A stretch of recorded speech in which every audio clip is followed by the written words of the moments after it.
2025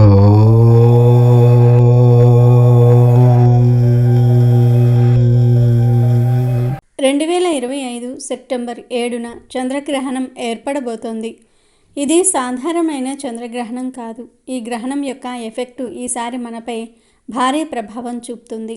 అంటే మన ఇండియాలో ఈ గ్రహణం యొక్క ఎఫెక్టు పడుతుంది. అయితే ఈ గ్రహణం వల్ల 12 రాశులలో 4 రాశుల వారికి దరిద్రం పట్టబోతుంది. గ్రహణం తర్వాత ఈ 4 రాశుల వారు అష్టకష్టాలు ఎదుర్కొంటారు. ఇది మిమ్మల్ని భయపెట్టడానికి చెప్తున్న విషయం కాదు.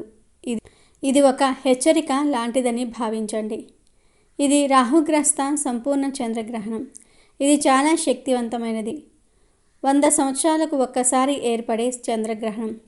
మరి ఈ చంద్రగ్రహణం వల్ల ఏ 4 రాశుల వారికి ప్రమాదం పొంచి ఉందో ఈ వీడియోలో తెలుసుకుందాము. అలాగే ఈ 4 రాశుల వారు గ్రహణ సమయంలో గ్రహణం వీడిన తర్వాత ఏం చేయాలో కూడా ఈ వీడియోలో తెలుసుకుందాం. ఫ్రెండ్స్, ముందైతే మా వీడియో నచ్చితే లైక్ చేసి షేర్ చేయండి. అలాగే మా ఛానల్ని కూడా సబ్స్క్రైబ్ చేసుకొని మాకు సపోర్ట్ చేయండి. ఇక వీడియోలోకి వస్తే, చంద్రగ్రహణం ఎప్పుడు పౌర్ణమి రోజున సంభవిస్తుంది.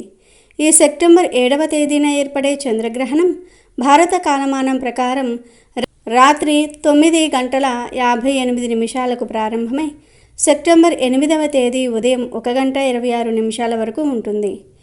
ఈ చంద్రగ్రహణం మొత్తం 3:28 పాటు ఉంటుంది. అందుకే దీనిని అతిపెద్ద చంద్రగ్రహణం అన్నారు. చంద్రగ్రహణం ప్రారంభానికి 9 గంటల ముందు సూతకాలం ప్రారంభమవుతుంది.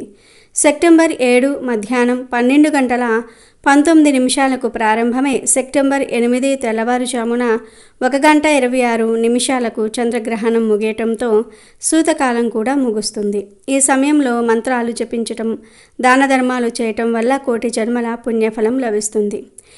గ్రహణం అనగానే మన అందరిలో ఒక తెలియని భయం, ఆందోళన మొదలవుతాయి. ఎందుకంటే గ్రహణాలు మన జీవితాలలో ఆకస్మిక మార్పులను తీసుకువస్తాయి. ముఖ్యంగా చంద్రగ్రహణం మానవ మనస్సుపై తీవ్ర ప్రభావాన్ని చూపుతుంది. చంద్రుడు మనస్సుకు కారకుడు. చంద్రుడు బలహీనపడినప్పుడు మన ఆలోచనలు, నిర్ణయాలు, భావోద్వేగాలు అదుపు తప్పుతాయి. అలాంటిది చంద్రుడిపై రాహువు లేదా కేతువు నీడ పడినప్పుడు, అంటే గ్రహణం ఏర్పడినప్పుడు దాని ప్రభావం చాలా తీవ్రంగా ఉంటుంది. సెప్టెంబర్ 7న రాబోయేది సంపూర్ణ చంద్రగ్రహణం. అంటే చంద్రుడు పూర్తిగా రాహువు ఛాయలో కప్పబడిపోతాడు. ఇది కుంభరాశిలో జరుగుతూ ఉండటం వల్ల ఈ రాశితో పాటు దానిపై దృష్టి సారిస్తున్న ఇతర రాశులపైన దీని ప్రభావం అధికంగా ఉంటుంది.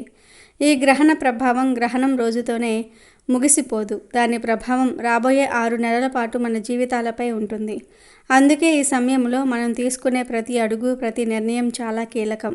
ముఖ్యంగా జ్యోతిష్య శాస్త్రం హెచ్చరిస్తున్న 4 రాశుల వారు రాబోయే రోజుల్లో కంటి మీద కునుకు లేకుండా గడపాల్సిన పరిస్థితి ఏర్పడవచ్చు. వారు అడుగడుగునా అప్రమత్తంగా లేకపోతే ఊహించని కష్టాలు, నష్టాలు, అవమానాలు ఎదుర్కోవలసి వస్తుంది. ఈ గ్రహణం గోచారం ప్రకారం మొత్తం 12 రాశులలో ఒక 4 రాశుల వారు రాబోయే 6 నెలల పాటు చాలా జాగ్రత్తగా ఉండాలి. వారికి కొన్ని ఇబ్బందులు కలిగే అవకాశాలు ఉన్నాయి. ఆ 4 రాశులు ఏవి, వాటికి ఎలాంటి ఇబ్బందులు వస్తాయి, వాటి నుండి ఎలా బయటపడాలి అనే విషయాలు ఇప్పుడు మనం ఈ వీడియోలో వివరంగా తెలుసుకుందాము. ఈ 4 రాశుల్లోకెల్లా అత్యంత జాగ్రత్తగా ఉండవలసిన మొట్టమొదటి రాశి కుంభరాశి. ఎందుకంటే ఈ చంద్రగ్రహణం సరిగ్గా మీ రాశిలోనే, అంటే మీ జన్మరాశిలోనే, మీ మొదటి ఇంట్లోనే ఏర్పడుతుంది. మొదటి ఇల్లు అంటే మీరే. మీ శరీరం, మీ ఆరోగ్యం, మీ ఆలోచనలు, మీ వ్యక్తిత్వం అన్నీ దీని కిందికే వస్తాయి. గ్రహణం నేరుగా మీ ఇంట్లోనే ఏర్పడుతున్నప్పుడు దాని ప్రభావం కూడా మీపైనే ఎక్కువగా ఉంటుంది. ఇది అద్దం ముందు నిలబడినప్పుడు మన ప్రతిబింబం మనకే కనిపించినట్లు ఉంటుంది. రాబోయే 6 నెలల కాలంలో కుంభరాశి వారు ఆరోగ్యం విషయంలో చాలా జాగ్రత్త తీసుకోవాలి. చిన్న ఆరోగ్య సమస్యలు తరచుగా వేధించే అవకాశం ఉంది. జలుబు, దగ్గు, జ్వరం, తలనొప్పి, కడుపుకు సంబంధించిన సమస్యలు, అజీర్తి వంటివి రావచ్చు. ముఖ్యంగా సరైన సమయానికి ఆహారం తీసుకోకపోవటం, నిద్రలేమి వంటివి మీ ఆరోగ్యాన్ని మరింత దెబ్బతీస్తాయి.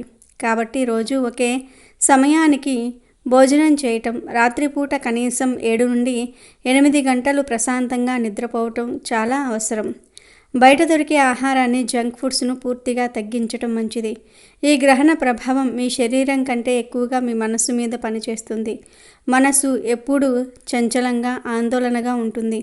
ఏమీ జరగకపోయినా ఏదో జరిగిపోతుందన్న భయం, టెన్షన్ ఉంటాయి. చిన్న విషయాలకే ఎక్కువగా ఆలోచించటం, చిరాకు పడటం, కోపం రావటం జరుగుతుంది. నిర్ణయాలు తీసుకోవటంలో గందరగోళం ఏర్పడుతుంది. ఇప్పుడు ఒకటి అనిపిస్తుంది, 10 నిమిషాల తర్వాత మరొకటి అనిపిస్తుంది. దీనివల్ల ముఖ్యమైన పనులు వాయిదా పడతాయి. అందుకే ఈ సమయంలో మనస్సును ప్రశాంతంగా ఉంచుకోవడానికి ప్రయత్నించాలి.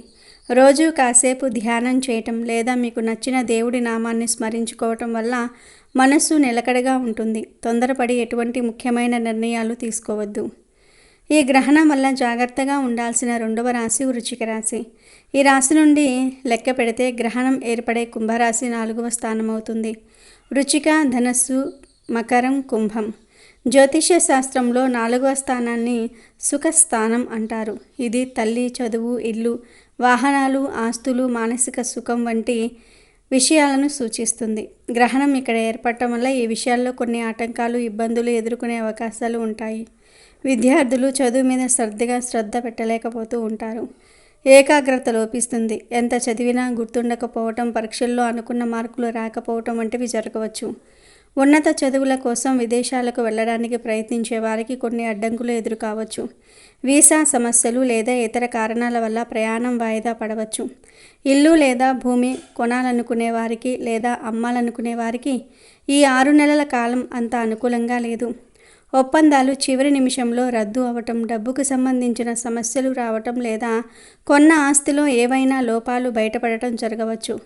కాబట్టి ఆస్తులకు సంబంధించిన విషయాలలో చాలా జాగ్రత్తగా ఉండాలి. అన్ని పత్రాలను క్షుణ్ణంగా పరిశీలించిన తర్వాతే ఏ నిర్ణయమైనా తీసుకోవాలి. 4వ ఇల్లు తల్లిని సూచిస్తుంది కాబట్టి వృశ్చిక రాశి వారు వాళ్ళ తల్లిగారి ఆరోగ్యం పట్ల ప్రత్యేక శ్రద్ధ వహించాలి. ఆమెకు ఏ చిన్న అనారోగ్యం వచ్చినా వెంటనే డాక్టర్కు చూపించటం మంచిది. ఇంట్లో ప్రశాంతమైన వాతావరణం కొద్దిగా దెబ్బతినవచ్చు. చిన్న చిన్న విషయాలకే కుటుంబ సభ్యుల మధ్య గొడవలు, మనస్పర్ధలు వచ్చే అవకాశం ఉంది. జాగ్రత్త వహించాల్సిన 3వ రాశి కర్కాటక రాశి. మీ రాశి నుండి లెక్క పెడితే గ్రహణం ఏర్పడే కుంభరాశి 8వ స్థానం అవుతుంది. కర్కాటకము, సింహము, కన్య, తుల, వృశ్చిక, ధనస్సు, మకరం, కుంభం. జ్యోతిష్యంలో 8వ స్థానాన్ని అష్టమ స్థానం అంటారు. ఇది అంత మంచి స్థానం కాదు. ఇది ఆకస్మిక సంఘటనలను, ప్రమాదాలను, అవమానాలను, వారసత్వ సమస్యలను సూచిస్తుంది. ఇక్కడ గ్రహణం ఏర్పడటం వల్ల ఊహించని సమస్యలు ఎదురయ్యే సూచనలు ఉన్నాయి. కర్కాటక రాశి వారు ఈ 6 నెలల పాటు వాహనాలు నడిపేటప్పుడు అత్యంత జాగ్రత్తగా ఉండాలి. వేగంగా వెళ్ళటం, నిర్లక్ష్యంగా డ్రైవ్ చేయటం అస్సలు మంచిది కాదు. రోడ్డు మీద వెళ్ళేటప్పుడు కూడా చాలా అప్రమత్తంగా ఉండాలి. ప్రమాదాలు జరిగే అవకాశాలు ఎక్కువగా ఉంటాయి. కాబట్టి వీలైనంత వరకు రాత్రిపూట ప్రయాణాలను మానుకోవటం ఉత్తమం. అష్టమ స్థానంలో గ్రహణం ఆరోగ్యంపై కూడా తీవ్ర ప్రభావం చూపుతుంది. ఈ గ్రహణం అనారోగ్యాలు, దీర్ఘకాలిక రోగాలు బయటపెట్టే అవకాశం ఉంటుంది. సరైన సమయానికి తినటం, నిద్రపోవటం వంటివి తప్పనిసరిగా పాటించాలి. ఆరోగ్యం విషయంలో ఏ చిన్న నిర్లక్ష్యం కూడా పనికిరాదు.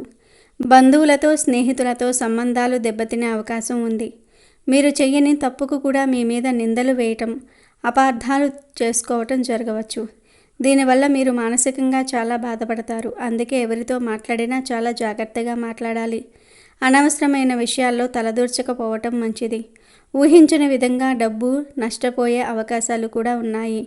ఎవరికైనా అప్పు ఇవ్వటం లేదా ఎక్కడైనా పెట్టుబడి పెట్టడం వంటివి చేసే ముందు బాగా ఆలోచించాలి. ఈ గ్రహణం వల్ల జాగ్రత్తగా ఉండాల్సిన 4వ చివరి రాశి మీనరాశి. ఈ రాశి వారికి 12వ ఇంట్లో అంటే వ్యయ స్థానంలో ఈ గ్రహణం ఏర్పడుతుంది. 12వ ఇల్లు అంటే ఖర్చులు, నష్టాలు, ఆసుపత్రులు, రహస్య శత్రువులు, నిద్రలేమి వంటి వాటిని సూచిస్తుంది. పేరుకు తగ్గట్టే ఈ స్థానంలో గ్రహణం ఏర్పడటం వల్ల మీ డబ్బు నెలలా ఖర్చయిపోయే ప్రమాదం ఉంది. రాబోయే 6 నెలల పాటు మీనరాశి వారికి ఊహించని ఖర్చులు విపరీతంగా ఉంటాయి. చేతిలో డబ్బు నిలవదు. అనవసరమైన వస్తువులు కొనటం లేదా కుటుంబంలో ఎవరికైనా ఆరోగ్యం బాగోలేక ఆసుపత్రి ఖర్చులు రావటం, వాహనాలు రిపేర్లకు రావటం వంటి వాటి వల్ల డబ్బు ఎక్కువగా ఖర్చవుతుంది. కాబట్టి ఈ సమయంలో డబ్బు విషయంలో చాలా పొదుపుగా ఉండాలి. మీకు తెలియకుండానే మీ వెనుక శత్రువులు తయారయ్యే అవకాశం కూడా ఉంది. మీతో స్నేహంగా ఉంటూనే మీకు హాని తలపెట్టాలని చూసేవాళ్ళు ఉంటారు. మీ ఆఫీసులో కానీ, మీ వ్యాపారంలో కానీ మీ గురించి చెడుగా మాట్లాడుకునే వాళ్ళు, మీ ఎదుగుదలను చూసి ఓర్వలేని వాళ్ళు పెరిగే అవకాశం ఉంది. ఎవరినీ గుడ్డిగా నమ్మకపోవటం మంచిది. ఆరోగ్యపరంగా చిన్న చిన్న సమస్యలు, ముఖ్యంగా కాళ్ల నొప్పులు, కంటి సమస్యలు వచ్చే అవకాశం ఉంది. రాత్రిపూట సరిగ్గా నిద్రపోకపోవటం, చెడు కలలు రావటం వంటివి జరగవచ్చు. దీనివల్ల మరుసటి రోజు మొత్తం నీరసంగా, చిరాకుగా ఉంటుంది.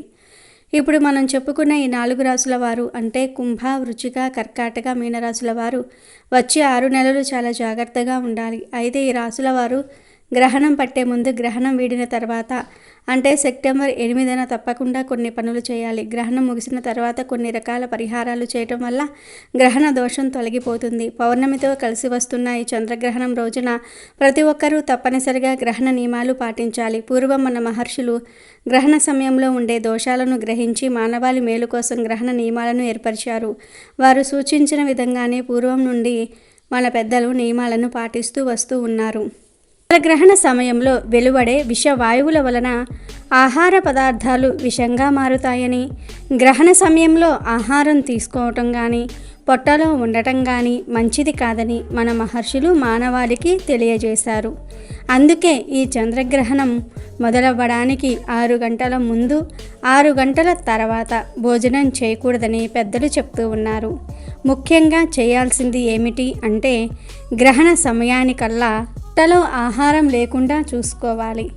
ఈ నియమాలన్నీ కాదని ఎవరైనా ఆహారం తింటే వారికి భవిష్యత్తులో ఆరోగ్య సమస్యలు మరియు జీర్ణకోశ వ్యాధులు వస్తాయి.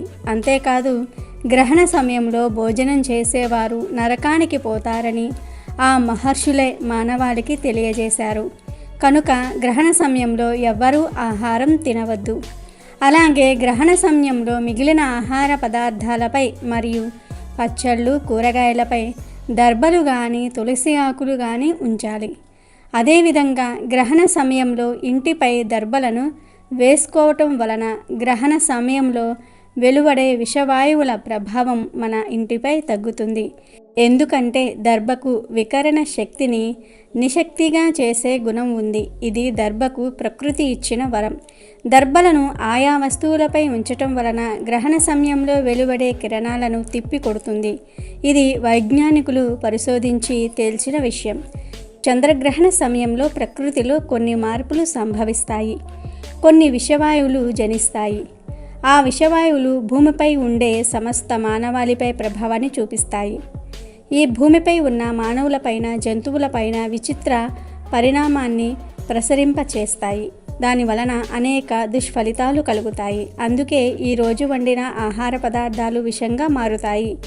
గ్రహణ సమయంలో మీ పొట్టలో ఆహారం ఉంటే అది కూడా విషంగా మారుతుంది. అందుకే ఆ మహర్షులు గ్రహణ సమయంలో ఏమీ తినకుండా కడుపును ఖాళీగా ఉంచుకొని దైవనామ స్మరణ చేయాలని సూచించారు. ఈ గ్రహణం అర్ధరాత్రి ఏర్పడుతున్నప్పటికీ కూడా మెలకువగా ఉండి దైవనామ స్మరణ చేస్తే మంచి శుభ ఫలితాలు కలుగుతాయి. ఈ సమయంలో చేసే జపాలు, పారాయణలు మంచి శక్తిని పుంజుకుంటాయి.